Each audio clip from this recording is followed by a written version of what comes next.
Welcome to Built for This. I'm your host, Brian Briscoe. My podcast features captivating conversations with intriguing people who have found purpose in their lives through their career, family, or life experiences, and just why they were built for this. Through the stories that you will hear, I trust that you will be inspired and encouraged to find just what you were built for. So let's get started. And thanks for joining us again for another episode of Built for This. And it is a great honor to join my longtime friend and broadcasting pal, George Dunham, to the show. Thanks for joining me. Thanks for having me. It's been a while. It has. And your name actually just came up on a podcast that the Musers started when we were talking about how we got started in radio. And I said, well, the biggest break I ever caught was that Brian Briscoe decided to leave KRLD, and that left an opening, and somehow Brad Sham hired me. And I know you've talked to Brad, and it was a huge break for me. And then we would end up working together on SMU basketball that year, and then later at North Texas. So we're going to talk about that. We're going to make the rounds here, but we'll and even going to talk about you've been around North Texas football and athletics, basketball for a long time. You see your son get to play there, call some games. I'm going to talk about all that in a minute, but how do you end up at the University of North Texas, which is where the Mercer Mafia begins and all of the lineage of broadcasters come from? But how do you end up at North Texas to get a degree there? It's funny. You would think, like most of the guys and girls who go through the broadcast program up there, that I heard about it beforehand. Yeah. I actually went to North Texas because I thought I had an outside chance of playing golf. Yeah. And when you were at Carrollton, R.L. Turner. R.L. Turner. And one of my highlights, this is another way that you and I go way back. One of my highlights was my team, my senior year, we won the very prestigious Dallas Times-Herald Invitational at Brookhaven Country Club. And when I got home, I couldn't wait to tell my mom. And she said, "Oh, I heard you won." How'd you hear you won? That Brian guy just said it on KRLD. And I said, okay. Oh, wow. So we made KRLD. I had no idea. It must have been a really slow news day. We had nothing going on that day, trust me. I read it in the Dallas Times-Herald, and I just thought, oh, hey, look at this. Oh, Brad's okay with it. Yeah. So, no, I had a couple of junior college offers from Jacksonville State Baptist, or Jacksonville Baptist, sorry, and then Lon Morris. And both of those were in Jacksonville, Texas. Yeah. And I went and took a visit, and I didn't really think I wanted to go the junior college route. And then I talked to Herb Farrell, longtime assistant to Otis Mitchell in football at North Texas. And he said, well, we try to have a walk-on program here, and I see your high school record. You're welcome to come out and try to qualify. And okay. Mm-hmm. And after 3 days, that same guy, Herb Farrell, asked me to walk off the North Texas team. So he had seen enough. It lasted 3 days. Yeah, we'd seen enough of that. And then I was, I was kind of lost for my first couple years of college. And I met Craig Miller, who I do the show with at the Ticket. And he also worked at KRLD and the Texas State Network back in the day. And one day when we were freshmen, I said, by the way, what is your major? Because I was a business major. I thought I'd just go through and get my business degree and maybe go in business with my dad or something. And he said, I'm radio TV. And a light just went off like, they have that? I had no idea. And he goes, yeah. And then I met Bill and started going through the program and just fell in love with it and just couldn't get enough of it. And back then, we had just incredible opportunities, as you know, to do TV and radio and get as much experience as you want. And that's why I had even the slightest chance to take your place at KRLD, because I had built up a tape and a resume of producing TV and producing radio, play-by-play, sportscast, even a very thin talk show that Craig and I used to do on Monday nights called Sportsline. Okay. And, it opened up a whole new world for me. So when you're roommates with Craig Miller, right, in college, or you knew he him? lived across the hall when we were in the dorms, and then when we decided that we'd had about enough of West Hall, we got an apartment together on the north side of Denton. Sure. And it was us and our friend Skip, and then Grizzy, Donald Griswold, who you know, and 4 of us in a 2-bedroom apartment, $400 a month, all bills paid. Oh man, do the math there. Yeah. You can't beat it. You're doing it. So did you guys then? Is that where the dreaming started? About what if one day we ended up doing a talk show together, which obviously down the road many years later you are doing one at the Ticket. So was that where the dreams began? I guess so, but you know, we never thought they would be that absurd that we could work together. Yeah. And if you go back to that time, early 80s to mid 80s, sports talk was really not a big deal. No. It was reserved for, in the Dallas market, for Brad, Randy Galloway, and Norm Hitchcock. Yep. And those shows were on in the evening. There was no such thing as all sports radio. No. And wouldn't be in Texas until the Ticket started about 10 years later. So, no, we never got that far. It's like, wow, I wonder if we'll work in the same market, or maybe we'll work at the same station. But as far as like doing a show together, no, we never got that far. But you fell in love with broadcasting then. After you figure out business is not going to be it, and you're not going to go on the PGA Tour. That was explained to you early on. I thought I might be the next John Mahaffey, but no. No way. What was it then about broadcasting that caught your fancy? Thought, wow, I might want to this might be my career. Well, I just realized that growing up as a consumer of radio, I thought, oh my gosh, yes, why didn't I think of this? Because it was so magical to me. But I just thought it was reserved for people who sounded like Ron Chapman. Yes. And I knew I didn't sound like Ron Chapman. He just had a great voice. Yes. And, hi, I'm on the air. And I can't do that. And I just realized, well, no, there's all sorts of voices in radio, but it all just, came to me, okay, this makes sense to you because when your parents sent you to bed on Monday night, at halftime of Monday Night Football, right, you got your transistor radio and found the game somewhere of an AM station that was bouncing around the country, and I was fascinated by that. Wow, I'm picking up, I think they said KOA out of Denver. That's interesting. Here's KMOX. Yeah, here's KMOX out of St. Louis. Who are these guys? I picked up Ven and Brad doing Cowboy games on KRLD when I lived in Chicago. Yeah. And I just thought that was so magical, but I didn't think about it as a career because, again, I thought it was reserved for the, I don't know. I guess I thought you had to be like dashing and good looking, which is doesn't really apply to radio. I had a face for radio for a few years, and that's what I always thought about myself. And it opened itself up as, okay, this is a possibility. This is a road that maybe you could do. And it was something that I challenged myself to get better at because, as you know, when you started taking Bill Mercer's class and putting those tapes together, you couldn't stand to listen to it. Oh, awful. It was just, oh my gosh, that's terrible. Yeah. I could never do this, but I wanted to get better at it, and I worked at it, and we got a chance to work at it in those live conditions of doing a game, and it was just, it was awesome. And that a couple more university stories, but North Texas, probably one of the few, maybe still, that gives students such a hands-on experience, either whether you're at the campus radio station, KNTU, or the TV station, NTTV, Bill Mercer's opportunities sending people out to high school games. Yeah. But the hands-on experience is got to be invaluable by the time you get ready to graduate. Yeah, and it's such a proud tradition.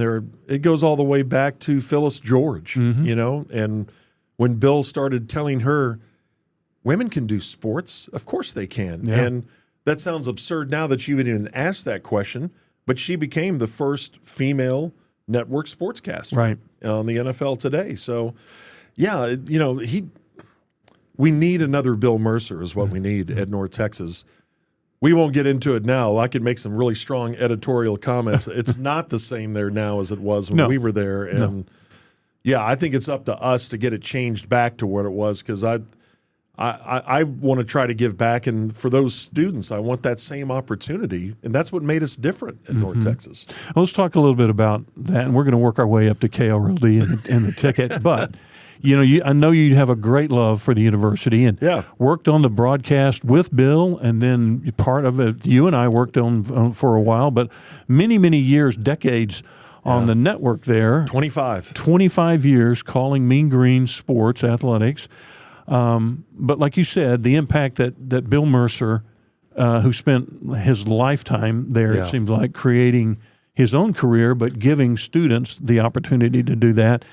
The media room named after him now. I know you had a big part of that at the stadium, but talk a little bit about, he's an icon. He is. About what he meant to so many, if you look at the lineage and the people that are working in the industry today. Yeah, and he was so giving of his time and so interested in 18, 19-year-old, 20-year-old kids who didn't know the first thing about broadcasting. Yeah. And he would write out those critiques, and mine, I don't know about yours, but mine were always like 4 pages of don't say that, don't do this, don't do that. Give the score. It's like, okay, gosh, all right. Yeah. But it was so invaluable. And then knowing what he covered from on the sports side, Dallas Cowboys, Texas Rangers, Chicago White Sox, worked with Harry Carey, all those years doing North Texas. Then the wrestling chapter, which I never really got it, but the rest of America did. Yep. And you and I would go on the road with him, and we'd show up at some Cajun place in Natchitoches, Louisiana, and it was like we just walked in with Elvis. Yes. He was huge down there. Icon. And then to be a news reporter as well at KRLD in one of the most historic, tragic incidents in our country's history, but he not only covered the JFK assassination, he was the one who asked a really good question of Lee Harvey Oswald, have you been charged with killing the president? Right. Well, no, I haven't been charged. Well, they say you have. And the look on Oswald's face, and then you go back and look at those tapes of him reporting. It was the guy doing play-by-play. Well, there's a big crowd here. There's a lot of confusion. There's flash bulbs, all around. And, yeah, Bill just lived, what a life he lived, a World War II veteran, and he saw some, just horrific combat in the South Pacific and conditions, and lived through that, and then that broadcast career. What a legacy. We're part of it. Yeah. And I always just feel like, gosh, I'm so unworthy to carry that banner that he carried. We just kind of have a little piece of it. Yeah. But, he was invaluable to all of us. He was.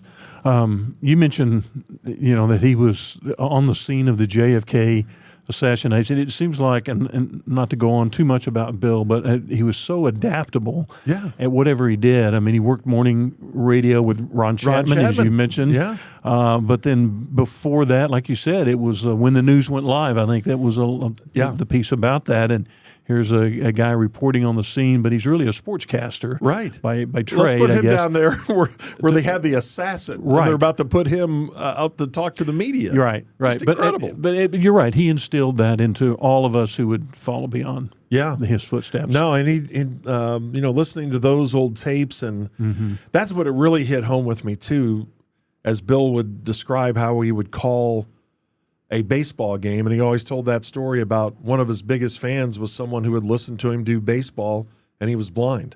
Wow! But through Bill's call, he could see the game, and I just thought, okay, that's why we do this. That's what we do. And some people say terrestrial radio is giving way to what we're doing right now, podcasting, and there's room for both.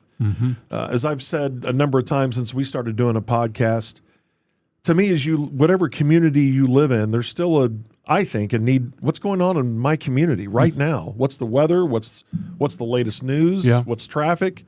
What's my sports team doing? Are the Cowboys going to miss the playoffs again? It's important to you. And yes, it has changed, and the way we consume it has changed, but I still think radio is magical. I guess I'm an old dinosaur, but if I'm driving at night, I dang sure go up and down the dial and let's see what oh, wow, LSU. Okay, WWL out of Louisiana. See how far I can listen to that. Tigers are doing tonight. Yeah, to me, that's still very magical. And I guess through satellite radio, you can pretty much do the same thing, but that's not as much fun, as tuning in some random radio station from across the country. So KRLD and the Texas State Network, I leave to give you the thank you the opportunity for giving me a future of a lifetime. No, so obviously that was a pretty easy choice to say, I'm going to take that because, as you said, this is before the idea of a ticket or all sports radio, but to work in an environment with like a KRLD, which was the sports giant at that time. What was that like? Oh, I couldn't believe it, because I used to listen to you and Craig Way and certainly Brad and Chuck. And I remember, I think my second day on the job, Brad Sham told me, he said, I can kind of see you walking around with wide eyes, right? And he said, you need to stop that. We need you to go on the air and be productive and be able to get through a sportscast, which, as prepared for the job as I thought I was, that was still a big jump. I mean, that's that's like a fifth-round draft pick going to the NFL. All of a sudden, it's starting, and you're starting at left tackle. You know, and it was a lot. And I really went. And Brad was, as you know, very demanding, and I'm glad he was. Yeah. Because Bill was very different. Bill was like a father figure. You know, he was correct. He would not correct you sternly. He would just say, I would maybe try this. Brad was not afraid to say, we don't do that, yes. And it's like, oh, jeez. Yeah. but you felt the same way. You didn't want to disappoint him, right, and Brad was so invaluable, much like Bill, of making me better. Mm-hmm. Yeah. So on that point, and against that backdrop. Right, and again, armed with that information, which we like to used to say that all the time. But those two examples you just gave on two mentors, if you will, Bill Mercer and Brad Sham, how did they help mold you to what you are today? I mean, you've gone on now to a career, the ticket's been around 30 years. Yeah. But the influence that men like that had on you as a person and as a broadcaster. Yeah, it's. I think they meant everything. Everything that I've ever done, I think directly goes back to those two. Both of them talked about, be fair, be accurate. Yeah. Do your best. Always try to put out your best. Brad always said, you never know who's listening. And when you're doing a sportscast from the back then Arlington Stadium, where the Rangers used to play, the old Turnpike Stadium, and it's 9:45 at night, you're thinking, nobody's listening. I'll give a couple scores, and I remember Brad bringing me in sometimes and saying, look, I know it's the 9:45, but let's go ahead and listen to that sportscast. I was like, oh, gosh. And it wasn't my best. And he would say that to you. Is that your best? And no, it's not. And, I think that applies to music too. I think Bruce Springsteen always says that. I don't know who is here for the first time that's never seen me before. So I don't want that person leaving saying, oh, I guess he's not really into it. He's not as much as we thought he was. He plays for 3 hours, and gives it everything he has. And I think both of them, and you used to see when Bill would prepare to do a game, look at all the notes he had. I mean, he just had notes everywhere. And it's like anything else. You got to spend time with it. You got to prepare and, attack it with some passion. And both of those guys certainly did. It brings up a story. I'm sure you're going to want to tell this, but you did color with Bill for a long time on football and basketball, and then you and I had a chance to do that as well. And as much preparedness as you can make, as you mentioned, all those notes, and I know you're a very prepared guy because you do a long talk show now, and you've done play-by-play. Try to be. Well. So as much prepared as you are, you sometimes get into a live football game, and I remember at every football game you get a flip card with. And we were in the SEC. We weren't, not in the biggest conference. The SEC, no. So we didn't have a lot of assets and resources. Yeah. But sometimes you would get handed a card that has the flip card that has the numerical and alphabetical roster of the opposing team. But sometimes somebody on the field might make a play, and that number is not on that card. And so you have to be creative. I'm not sure if you Are you talking about Chevron Fuel or Skippy McKay? Well, both of those. So sometimes a broadcaster has to create a player, which you've been known to do. Yeah, I think we stole Chevron Fuel from Bill Schoenig, who used to do Sam Houston, then became the longtime voice of the San Antonio Spurs. Right. But he told me that story when he and Ed Clemens were doing, and that was always their go-to, is some guy named Chevron Fuel. So I think he made an appearance. Yeah. Skippy McKay, for you and I, made an appearance. And Artists Get You Some. Artists Get You Some. Kind of a strange little name that's you a made very up. unusual name, but when a guy makes a tackle that's not on there, well, you got to. Yeah. Joe Dirte is one when we played in Louisiana. That when Hank Dickinson was doing the games with me, he usually made an appearance at some point here. Sure. And Love jumping on the pile, that's Joe Dirte, backup linebacker. Sure enough. Well, you got to. I don't think Brad would be proud of that one. No, but, there's no have some fun every once in a while. You got to make it up. Yeah, which you guys do all the time on the morning show. So let's get on over to the tickets. But I'm going to go take you back 31 years. 31 years. Yeah, and.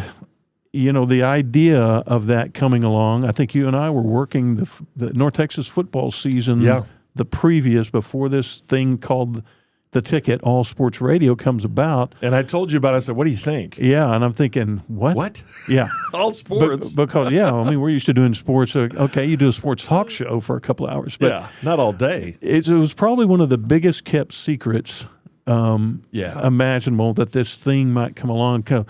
I've had a chance to talk to Chuck Cooperstein a little bit about it, and he was in the early days. Chuck was a part of it too. Yeah, but what was kind of going through your mind, and when this was starting to swirl around in Dallas market, that something like this might be coming, and how did you feel about it? Well, as big as the jump was to KRLD, and as much as I liked working there and at the Texas State Network, by that time, we're talking 1993 now, going into 94, I thought, this is going to work. And I heard who was going to be on the station, Skip Bayless, Kurt Menefee, who's now, at Fox, right. Chuck Cooperstein, Mike Reiner, Greg Williams, Craig Miller.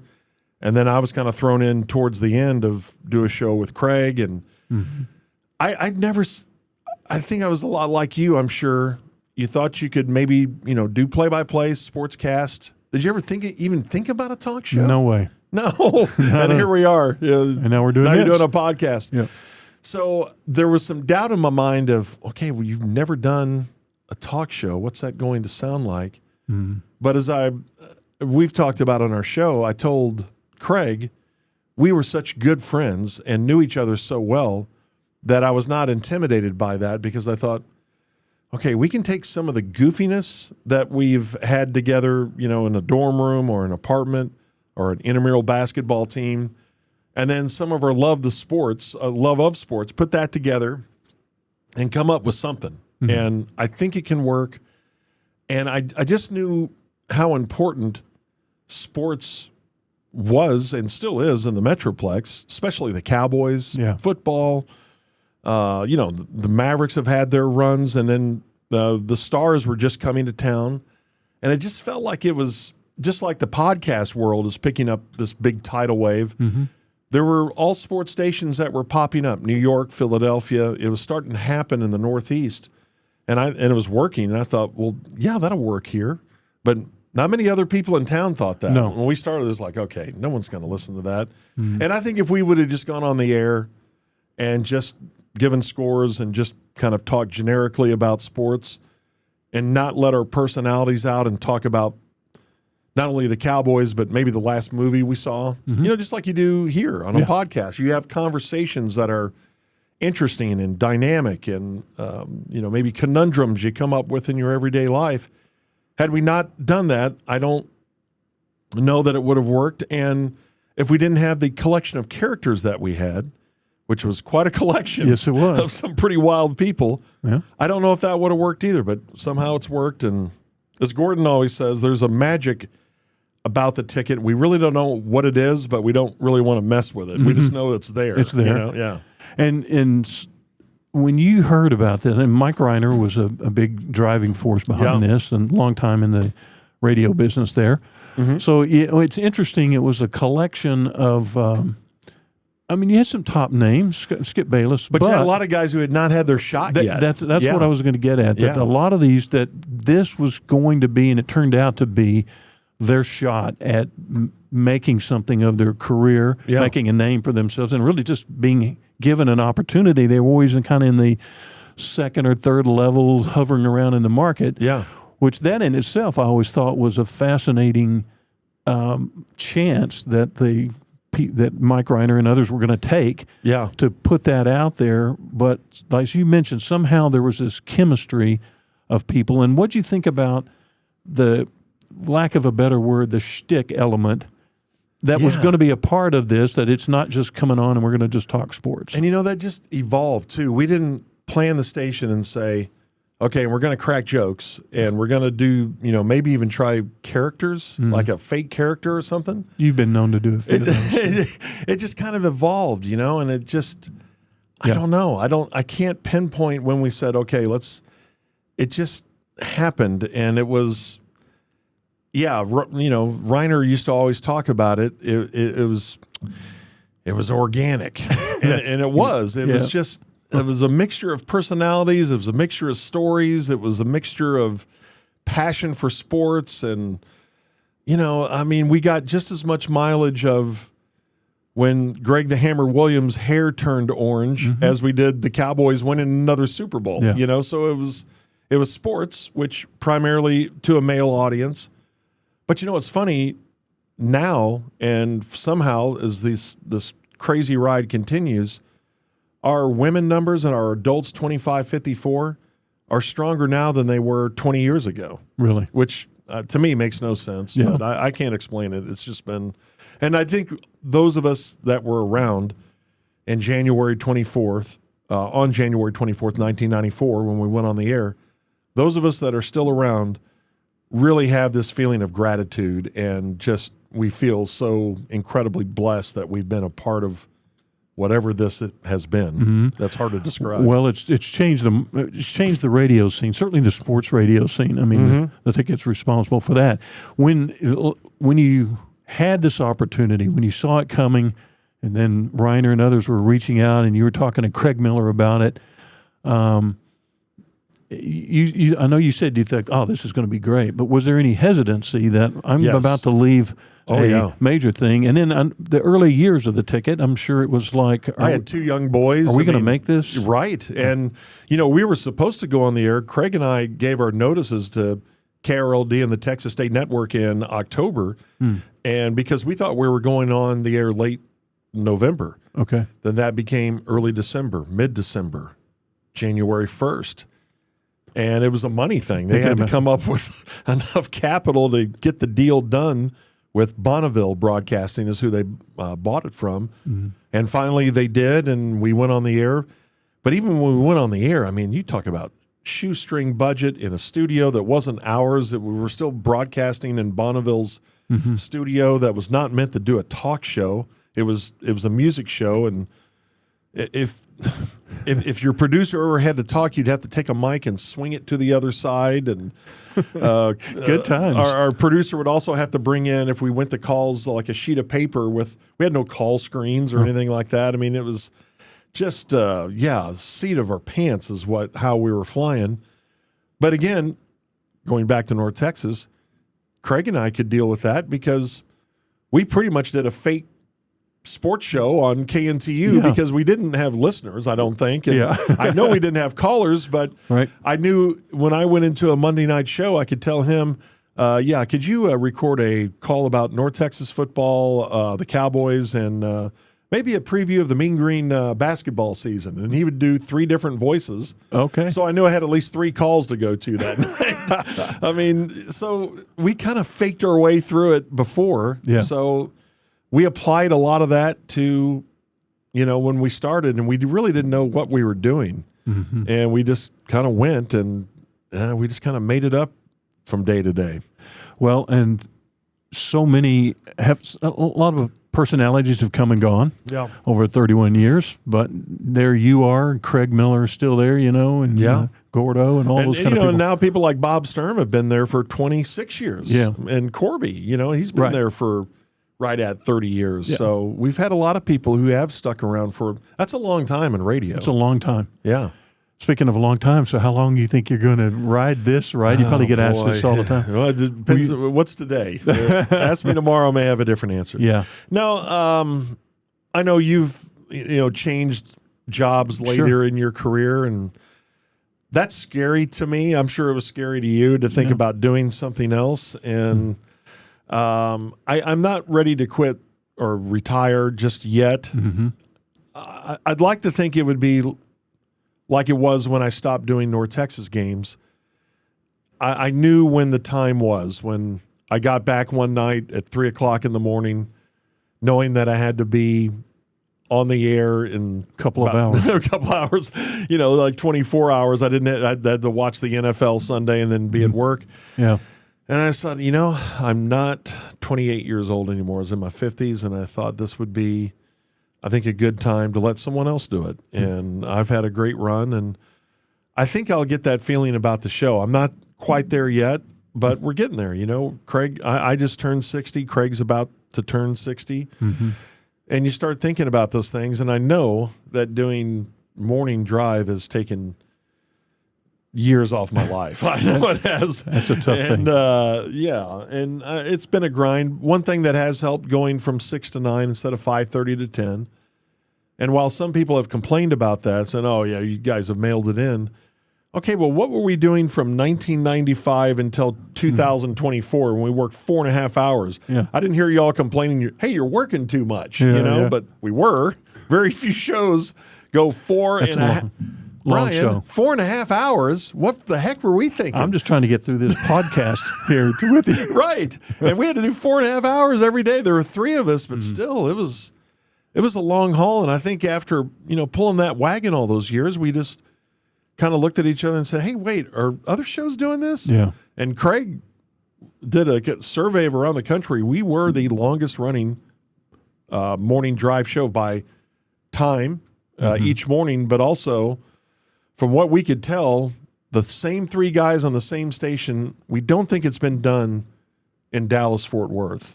And if it's been done in other markets, major markets, I bet the list is pretty small. It's just no way. And again, we're very grateful for that. It's just incredible when we just hadn't looked back much, you know. But in the last year or so, we started looking back, thinking, "Wow, okay, yeah, we blew up a lot of stuff, but we're still going and we're still kind of on the road." So it's we're very lucky. And as you look back, like you said, you get down 31 years down the road. Families now, or had families then, young, but now grown, kids and stuff. Now, and radio's a tough business on families, especially doing morning drive or any time. But what you have a great family structure, and to be able to get to watch your kids, certainly your son, they get to play at North Texas, and you call that game. What's that been like? Oh, it was great, and I had good examples like you of how to be a dad and be in radio.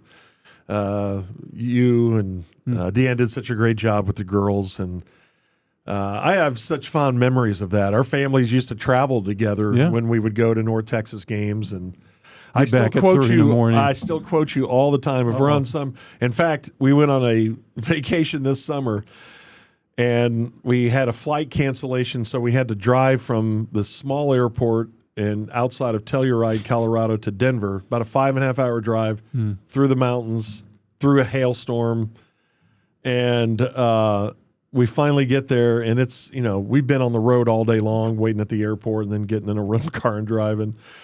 And I quote Brian Briscoe from, I think it was 1992. We were coming back from Lake Charles, I believe, some long drive from Lake Charles, Louisiana, to Denton, Texas, and Brian leaned over the steering wheel and says, "If I could just get to that bed." I quote that all the time. That was every weekend on those football season. If I could just get to that bed. But no, after that time, after you left North Texas, then my kids were around it a lot, and trying to make time for the time that I wasn't there during the week. Mm-hmm. My oldest one would do stats. My middle one would sit in the stands and wonder what the score was. There was the famous game that we went and played Texas A&M, I think in 1997 or abouts, and the final score was 44-0.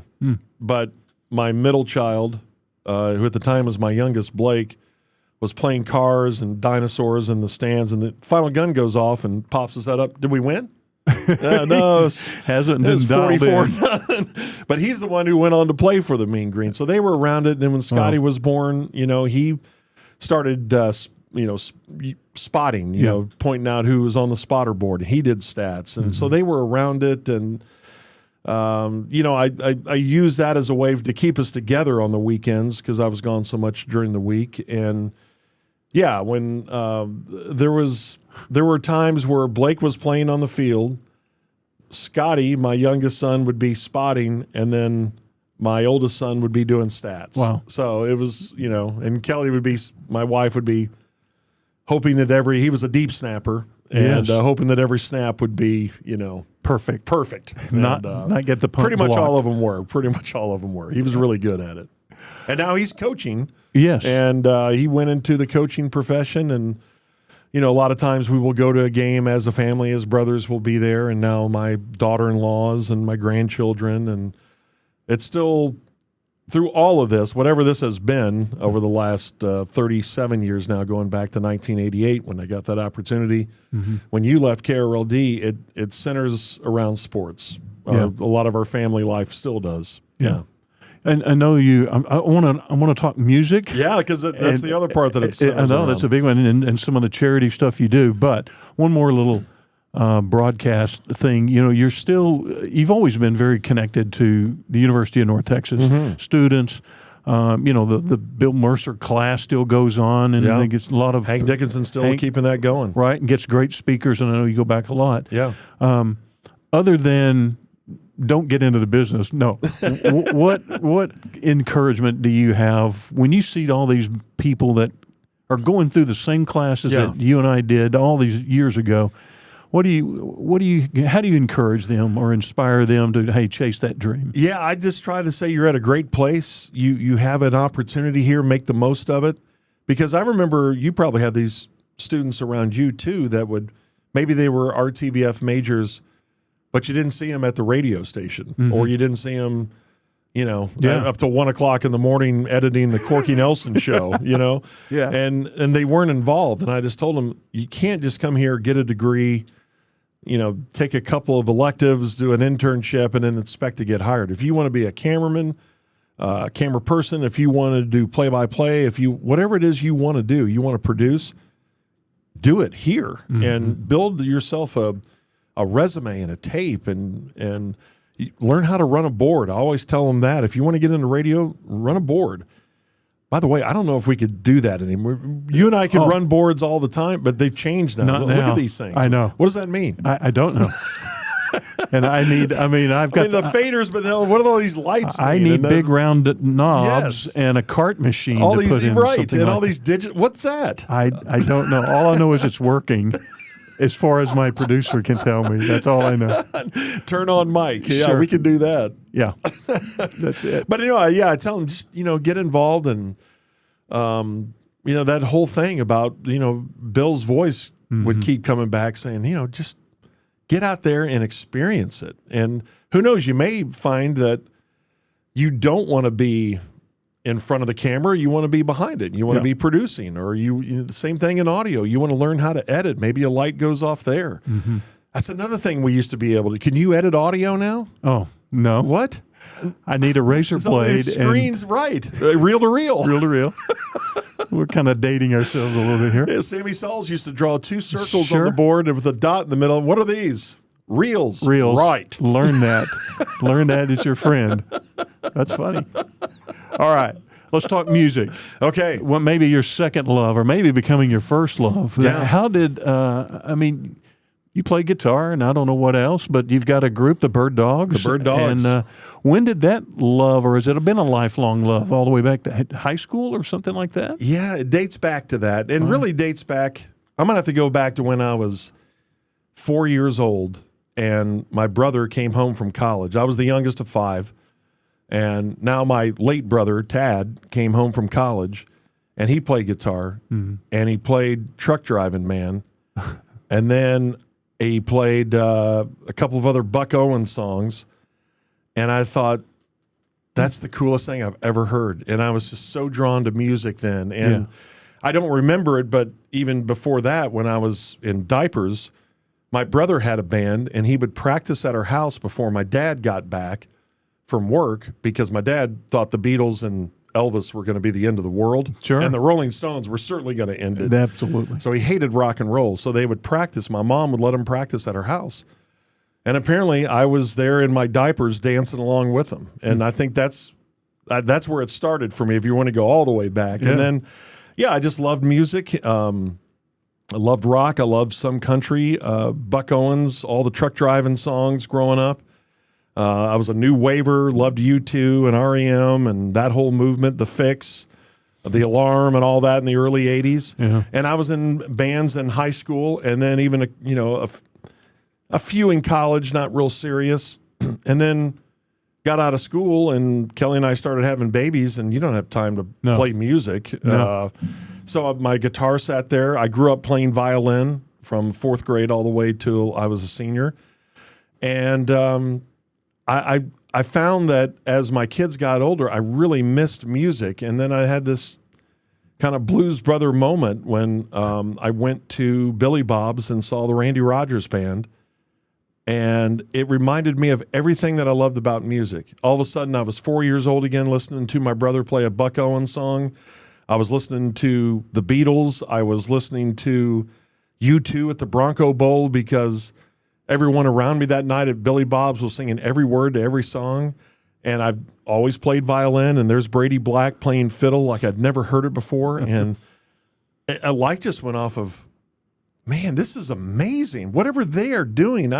I just immersed myself in Randy Rogers, Pat Green, Casey Donahue, Cross Canadian Ragweed, the whole Red Dirt, Texas, Oklahoma scene. And this is a few years after I'd lost my parents. Mm-hmm. Mom passed away in 2000. My dad passed away in 2004. And it sounds crazy, but I really think I was being called to music for some reason. I can't really explain it to you. Was it an outlet for you through that time? That's how it started. You know what? I'm sad. Mm-hmm. Let me sit down and play guitar like I used to, and started playing. Then I thought, you know what? What if I tried to write? What if I wrote a song? And so I wrote a couple of songs and got together with Steve Porcari, who at the time was just stopped working at the Ticket. And I said, I got this crazy idea. I know I'm in my 40s, but I've written a couple of songs. What do you think if I got I guess we're country. I don't know what we're going to be. Country, rock, something. Yeah. And I said, I just want to play one gig. And he's, let's do it. Get it out of my blood. And get it out of my blood. And I swear to you, I thought that's all it would be. Yeah. But I started playing, I started writing, and it was like a drug. We played that first gig, and I thought, wow, this is magic. This really is magic. And but then a few years later, we played another gig, and I was like, why am I doing this? Because no one really cares what we're playing. There's people out there talking. They don't really. So I don't know what my purpose is of doing this. And by that time, I had like 20 songs, and we were working on a second record. And then there were some more events around me. In Argyle, a family lost a child to a previously unknown heart condition. Mm-hmm. And I just got the idea of, okay, well, we may not be able to fill up a bar, but I've played a couple of things, and I know a couple of these Texas musicians. What if at least 4 times a year, but I know one for sure, what if we started playing charity events? And that was our purpose. The music had a purpose. And that's when Jub Jam started. That's when Shoot for the Stars started. And recently we just did a flood relief concert. Mm-hmm. And I invited 3 of my friends from Texas Music. And after all these years, we started the Bird Dogs in 2008, and here we are in 2025. And 2025 has seen in the last couple of months our 14th Jub Jam, which has now raised $1.5 million for the Senior Source of Greater Dallas. Wow. And this year, our headliner was Randy Rogers and Brady Black, the guys who... A complete full circle when you were listening. And it was just so outrageous that could happen, but I'll put it back to our early days in broadcasting. You start somewhere and you end up somewhere else. You keep working at it, and I've gotten better. I'm still not a very good guitar player. I'm not a great singer, but we write songs that means something to us, and that's the advice as I became friends with Randy Rogers that he gave me when I was thinking about, okay, here's something crazy. We're going to do a record. How about that? Whoa. Well, now we're working on our fourth, but when I was putting that first record together, I said, I've got these songs. I'm thinking about recording them and putting them out. But what if, what if it doesn't do anything? Yeah, I mean, that's where music goes to die, Is that the ticket you're going to get just made fun of? They're going to hammer it. They're going to pick it apart. And I thought, I don't know. Should I do this? And Randy said, well, do you like it? Do you feel like you have something to say with this? Do these songs mean something to you? And I said, well, yeah. And he said, well, then do it. What are you waiting for? And I did. And, we still rarely get played on the radio. A few of our songs do on the range. And I'm really thankful for that. That's pretty cool. I never thought that would happen. But, yeah, we're about to put out our fourth record that no one's really going to hear. But I know the songs exist, and they, again, just like Randy asked, yes, they mean something to me. They're about my family. They're about my friends. They're about my life and the whole life experience. And yeah, I'm so glad it's given me a great outlet, and it's turned into something really significant here. I guess I shouldn't say late in my life. No. Just past the front nine. Oh, you're a youngster. We made the turn somewhere. Your next stage there. Right. Well, you've talked about Jub Jam. That's your annual big music thing that does benefit the Senior Source. Mm-hmm. And I know that the Senior Source is near and dear to your heart. Yeah. You mentioned your parents, and you were Senior Source was an instrumental part. You were a caretaker of your parents in their late stages of life, and so with your music and with that, that has to have given you the purpose that you're talking about right now at this point in life. And I reached out to the Senior Source after my dad had passed, and he was bedridden for 3 years, my mom for 2, and at the time I was in my 30s, and relatively young to be going through that, parents who were very late in their life, and I had just not thought much about it in my life. I just, my parents are going to live to be 80 or 90, but they didn't. They were in their 70s, and they had really some challenges, and it was incredibly sad. But at the same time, they were well cared for, and I saw some through that whole process that were not, and that's when I first reached out to the Senior Source, and I said, I want to do something for you, and we did a couple of fundraisers through the ticket, but then it would be almost 6-7 years later when we came up with the first Jub Jam. And, hey, what if we do this concert? And we started slowly.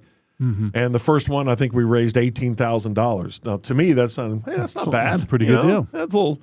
And then it was 30. Then it was 40. And all the way up to this last year where we broke a record. And this year alone, we raised $260,000 one night of music, And again, when I started it, I didn't know where it was going to go, but now looking back is, okay, we've done something here. We've made a small difference over the course of 14 years. 1.5 million doesn't go as far as it used to, but it's been something for them. Yeah. And it's, again, given us a purpose. What are you doing with purpose? And again, as it revolves around sports, Grant McCaslin, when he's coach at North Texas, tremendous. Got him to the NCAA tournament, beat Purdue, and that landed him the job at Texas Tech. I root for Tech so hard because I just love Grant so much. And he said something this year that has really resonated with me. That semifinal game that they got beat by Florida. They had to lead, and Florida came back, beat them, went on to win the national championship. That could have been Texas Tech. And here they got beat, and they're just down. And someone asked Grant about this team, and he said, well, I love this team so much because they worked hard every day. They gave it their best every day. And he said, that's really what we're supposed to do in life. That's what God wants us to do. Give our best every day, whatever that is. Mm-hmm. If it's a podcast, if it's roofing, whatever it is, give your best. And I got to tell you, there's a lot of days when I look back and go, holy cow, what did I do today? That can't be your best, but it's something to work for. And, I think we've given our best with some of these efforts that we've done for Shoot for the Stars, flood relief, and the Senior Source through Jub Jam. And it's been really fulfilling. Well, as Randy Rogers said, if you like it, do it. Yeah. And you've been doing great stuff in the radio business, George, for Brian. 30 years or so. I was inspired by you. Well, that report back in 1983 that R.L. Turner had actually done it. Well, they had done it. Somehow, I must have taken that out of the newspaper. Hey, thanks for doing this. Yeah, it's great Keep to up see the you. great work in the radio and your charity stuff. Good luck with this. Thanks very much. I appreciate having you. Yeah, glad to be a part of it. Thanks for joining me on this episode of Built for This. Be sure to follow Built for This on your favorite listening platform and share it with a friend. Join me on the next episode when I will share entertaining stories of inspiration, encouragement, and purpose-driven experiences. What are you built for? Built for This is produced and recorded by Heart Media DFW.